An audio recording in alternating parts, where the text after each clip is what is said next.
La globalización no acaba de llegar al mundo del automóvil. Los coches, las competiciones y en general el modo de entender el mundo del motor son muy distintos a uno y al otro lado del charco. ¿Por qué? Desde San Francisco, California, bienvenidos a Garaje Hermético. Enciérrate con nosotros.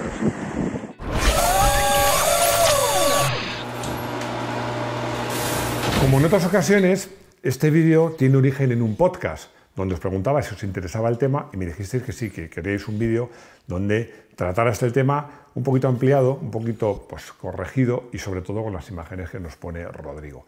Bueno, me he centrado en Norteamérica, en los Estados Unidos de Norteamérica y en Europa. No me olvido de que hay coches diferentes en Sudamérica o en Asia y sobre todo en Japón. Sobre todo en Japón, y digo sobre todo porque Japón es uno de los primeros fabricantes de coches del mundo. Lo que pasa es que a mi modo de ver, los japoneses sí que han sabido históricamente adaptarse a cada mercado, a mi modo de ver, mucho mejor que los norteamericanos. Y es que el automóvil y en general el mundo del motor se entiende de manera muy distinta en Europa y en los Estados Unidos de Norteamérica. Hay una cosa que no conviene olvidar. Es verdad que el automóvil, el invento del automóvil nace en Europa, pero la popularización del automóvil llega mucho antes en los Estados Unidos. Llega de la mano del Forte. Hay un dato que me gusta siempre recordar. Llegó un momento en los albores del automovilismo, a principios del siglo XX, que más de la mitad del parque mundial de automóviles eran del modelo Forte.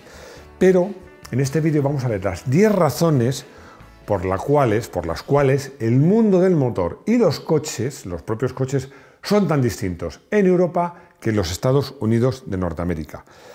Y bueno, eso sí, os digo que para referirme a los Estados Unidos de Norteamérica, diré solamente Estados Unidos, USA o USA, para no prolongarme demasiado.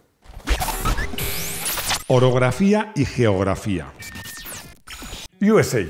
A ver, en Estados Unidos es un país enorme, las distancias son enormes. Vamos a decirlo de una manera muy coloquial. Está todo muy lejos, además sin salir del país. Es cierto que no hay tantos, en proporción, accidentes geográficos como en Europa, pero es un país grande, inmenso yo diría, donde, insisto, todo está muy lejos. Europa, bueno, Europa en general es mucho más montañoso que Estados Unidos. Es verdad que en Estados Unidos hay montañas muy altas, pero hay llanuras enormes. En Europa, salvo la parte del norte de Europa, Alemania, hay muchas montañas y además hay una densidad de población muchísimo más alta. Y además, en Europa hay muchos países distintos. Ahora hay unos que están unidos a la Unión Europea, pero siempre ha habido fronteras y sigue habiéndolas. Autopistas versus carreteras. USA, como consecuencia de lo anterior, pues en los Estados Unidos te encuentras con autopistas y carreteras larguísimas y con unas rectas larguísimas, enormes, que además se ven en las películas, esa típica carretera que cruza el desierto y se ve una recta infinita.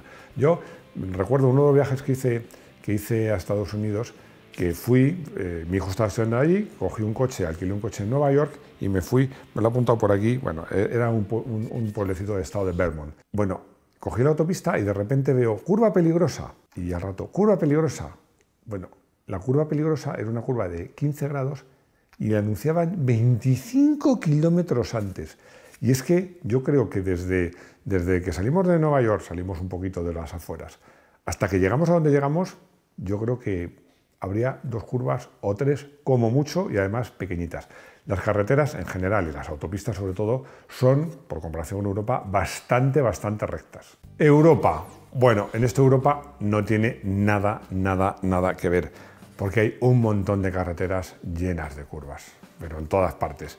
Bueno, y autopistas. Yo que he hecho muchas veces el viaje desde Roma hasta Venecia en coche, bueno, muchas veces no, pero 3 o 4 sí. Es alucinante, porque son autopistas que tienen curvas, algunas de segunda y de tercera. Es increíble, y son autopistas. Hay muchísimas más curvas y muchas carreteras de montaña y muchos caminos de montaña. Hay una frase que yo no la conocía y hablando con Luis Alberto Izquierdo, que sabéis que por cierto es el que lleva nuestro consultorio, me encantó. Y es que dice lo siguiente: en Europa se hicieron los coches para las carreteras y en Estados Unidos se hicieron las carreteras para los coches. Ciudades modernas. USA. Recuerdo cuando mi padre trabajaba en la base aérea norteamericana de Torrejón de Ardoz, que es un pueblecito que está muy cerca de Madrid. Bueno, fue en 1976. Estaba toda la base americana llena de banderas porque celebraban el bicentenario de los Estados Unidos, claro. Hablando con los americanos decían, es que tenemos un país que tiene 200 años. Claro, a un europeo eso nos da la risa, porque cualquier país europeo tiene muchísimo más tiempo. ¿Qué quiere decir esto? Que todas las ciudades modernas, perdón, todas las ciudades norteamericanas son ciudades modernas, de nuevo cuño, con avenidas amplias, calles amplias y sitio para aparcar. Europa. Nada que ver con lo que pasa en Europa, porque en Europa las ciudades tienen unos cascos urbanos que no son de hace 200 años. Es que, bueno, os diría, en el caso de Roma es de hace casi 3000 años. Y todas las ciudades europeas, todas, tienen su casco antiguo con callecitas estrechitas, algunas de la Edad Media. No tiene absolutamente nada que ver. USA y el petróleo. USA. A mucha gente se le olvida un detalle que es relevante. ¿Sabéis quién es, con diferencia, el primer productor mundial de petróleo? Estados Unidos. En Estados Unidos siempre, ahora también, pero antes de los 70, el combustible era pero que muy barato. Cuando digo muy barato, quiero decir que podría costar entre 4 y 10 veces menos que en Europa. Europa. En cambio, el viejo continente es un importador neto de petróleo. Llama la atención un dato, que Noruega, que no sé, pues está creo que el 12 o el 13, desde luego, país europeo mayor productor de petróleo, es precisamente el país donde hay mayor implantación de coches eléctricos. Es una curiosidad. Pero bueno, en cualquier caso, sí que os puedo decir una cosa. En Europa la gasolina siempre ha sido cara o muy cara. Y aprovecho para recordar que hoy día, en este momento, la gasolina, la mitad de su precio son impuestos. Estado del bienestar. USA. Aunque la maquinaria de marketing fantástica que tienen los Estados Unidos de Norteamérica, que es Hollywood, nos muestran que, como si aquello fuera un paraíso, nada está más lejos de la realidad. Realmente en los Estados Unidos, lo que en Europa llamamos estado de bienestar está muy lejos del nivel que hay en Europa, y eso se nota en los servicios públicos en general, por ejemplo en la sanidad, pero también en los transportes públicos, que en general, y con excepciones, son bastante peores y más caros en Norteamérica que en Europa. Europa. Bueno, pues es que en Europa los tiros van por otro lado, porque la apuesta por el transporte público, por supuesto dentro de las ciudades, pero también entre las ciudades, ha sido y sigue siendo muy elevado. Curioso porque, como sabéis, realmente el ferrocarril donde empieza a popularizarse es en Estados Unidos, pero hoy día está mucho más avanzado el transporte en ferrocarril en Europa que en los Estados Unidos. Voy a sacar pecho. En España tenemos ferrocarril de alta velocidad prácticamente, no entre todas, pero entre la gran mayoría de capitales de provincia. Libertad. Estados Unidos. Vamos a ver. No digo ya para vivir, sino simplemente para sobrevivir en los Estados Unidos necesitas tener carné. Es imprescindible, porque sobre todo si no vives en una ciudad es que necesitas el coche, necesitas moverte en coche. Por eso se puede sacar el carné mucho antes, los exámenes son mucho más fáciles y los conductores mucho peores. Europa. A ver, en el viejo continente sacarse el carné siempre ha requerido pues demostrar un nivel de habilidad mucho más alto, siempre ha sido más caro, más restrictivo. Es que realmente en Europa, insisto, sobre todo si vives en una ciudad, puedes prescindir casi por completo del coche. Nivel de conducción. USA. A ver, como consecuencia de todo lo dicho, voy a decir que nadie se ofenda, por favor, que la media del nivel de conducción de los norteamericanos es bastante bajita. Por eso hacen coches muy fáciles de conducir, carreteras muy fáciles para conducir y límites de velocidad muy estrictos. Esto, a ver, no me lo invento yo. Fijaos, ya sabéis, siempre lo digo, son muy cinéfilos. Acordaos de la película Pretty Woman, donde a Richard Gere le dejan un Lotus y es incapaz de manejar un coche con cambio manual. Tiene que ser Julia Roberts la que, entre otras virtudes, sabe conducir el coche. Bueno, esto es muy frecuente. Europa. Aquí voy a citar una frase de un buen amigo mío italiano cuando le comentaba que el nivel de conducción en Italia, los italianos es verdad que son un poco góticos, pero conducen en general muy bien. Y él me respondió, es que históricamente en Italia el que no conducía bien se mataba, es una selección natural. Bueno, yo creo que aunque sea un poco exagerado, pues algo de eso hay, porque realmente conducir en una ciudad europea o en carreteras europeas es más complicado. Os voy a poner otro ejemplo que no es italiano. Y es que me encanta cuando voy a la Étoile, a París, a la plaza Charles de Gaulle, donde está el Arco de Triunfo. Esa rotonda es espectacular, el nivel de tráfico que tiene y cómo va la gente, bueno, las viejecitas, los motards, como ellos dicen. Bueno, yo cada vez que voy allí me echo un rato allí viendo cómo funciona y cómo conduce la gente en esa super rotonda. La competición. USA, vamos a ver, ¿cómo haces carreras de coches en un país donde las carreteras son rectas y donde hay límites de velocidad súper estrictos? ¿Qué organizas? Pues muy fácil, carreras de aceleración, que empezaron, eso lo habéis visto, es muy típico, los coches que llevaban en el espejo colgado unos dados. Esos dados significaban que aceptabas apuestas.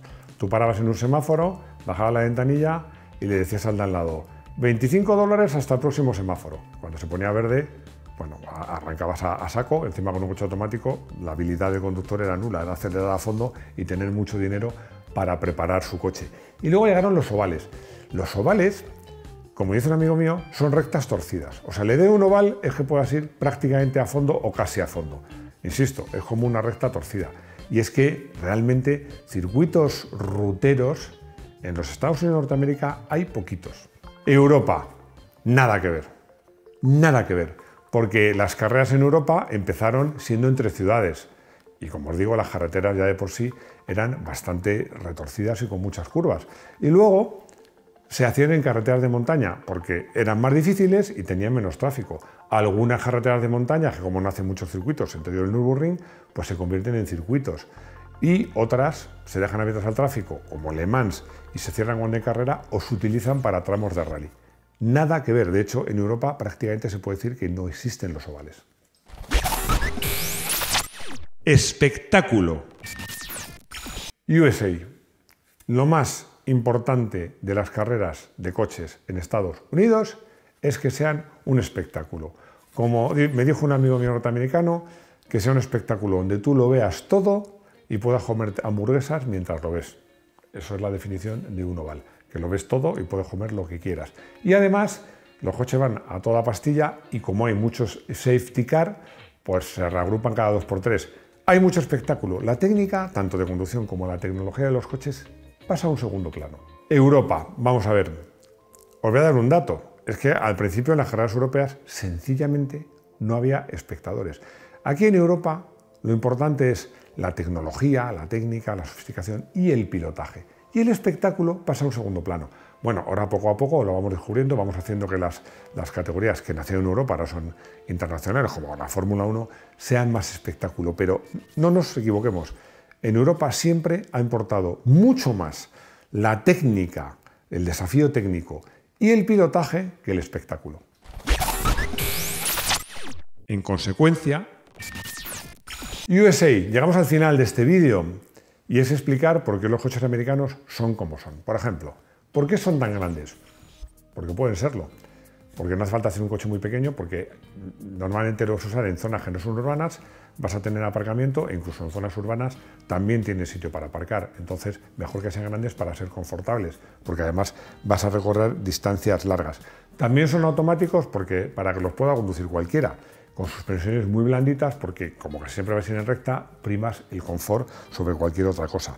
Y además, pues le pones un motor muy gordo, porque como el coche es grande, es pesado, recorre grandes distancias y la gasolina no es muy cara, le puedes poner un motor grande. Es verdad que los coches americanos cada vez se han europeizado más, pero como podéis comprobar, los americanos de los años 50, 60, 70 hasta los 80 eran coches muy grandes, con motores de mucha cilindrada y que gastaban bastante. Europa, todo lo contrario, los coches populares europeos siempre han sido los coches pequeños. El 500, el 4x4, el Mini, el Escarabajo, el Seat 600 eran coches pequeños porque eran coches pequeños, por tanto podían llevar motores pequeños que gastaban poco porque había mucha obsesión por el consumo, se podían aparcar y si no te obsesionaba el consumo, te obsesionaba la tecnología y las prestaciones. Los coches deportivos europeos siempre han sido mucho más elaborados y sofisticados que los americanos. Llegamos a la conclusión que esta vez no es tan sencilla. No es tan sencilla. Vamos a ver, ha habido muchos intentos, casi todos fallidos, de hacer un coche global, pero es que los automóviles todavía hoy se siguen entendiendo de manera muy distinta a uno y otro lado del charco. Lo que sí es cierto es que se van aproximando poco a poco, cada vez están más cerca. Pero os digo una cosa, para un coche el recorrido, no me refiero al recorrido real, sino el recorrido conceptual, desde Estados Unidos a Europa es mucho más difícil que al contrario. De hecho, pocos coches americanos se han exportado tal cual a Europa y muchos coches europeos, y también japoneses, que se parecen más a los europeos, han invadido el mercado norteamericano. Ojo, que con esto no quiero decir que los coches americanos sean malos.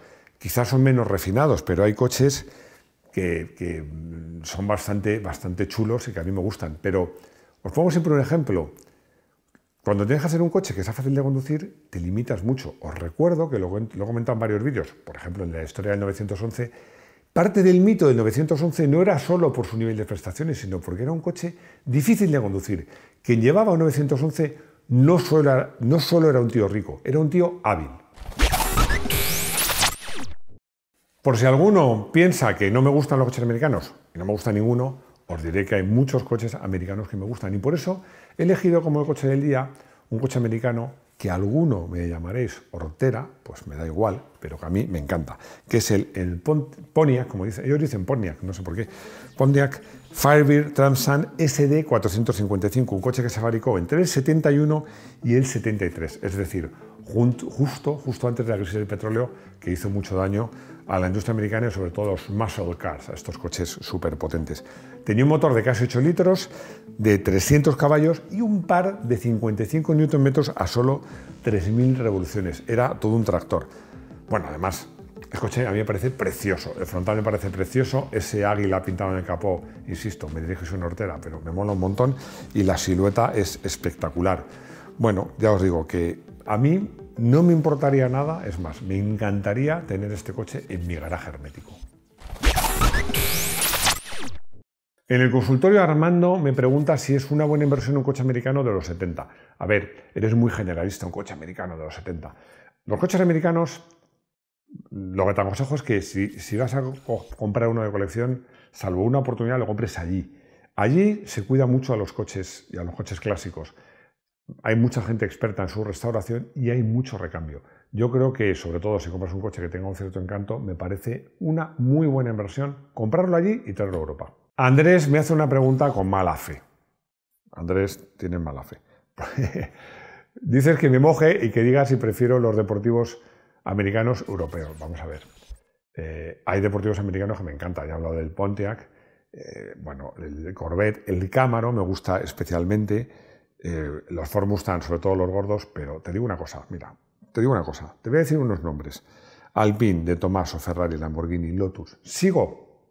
Si me dices en global, prefiero los deportivos europeos. Y no he citado a Porsche, por cierto. Ya hemos llegado al final del vídeo y como os digo siempre, si os ha gustado, nos lo decís dándonos un like o un me gusta. Si no estáis suscritos, no sé qué esperáis. Y ya os digo, sabéis que, bueno, comentarios, que aprendo un montón de vosotros y saco muy buenas ideas. Y ya sabéis que os digo 4 cosas, que tenemos vídeos de motos en Moto1 Pro, que tenemos una web que va como un tiro, que estamos en todas las redes sociales y que los domingos yo trabajo para que los lunes podáis oír un podcast de actualidad donde hablo de lo mejor y lo peor del Gran Premio, si ha habido Gran Premio. Y lo más importante, que espero veros de nuevo en nuestro garaje hermético. Hasta pronto.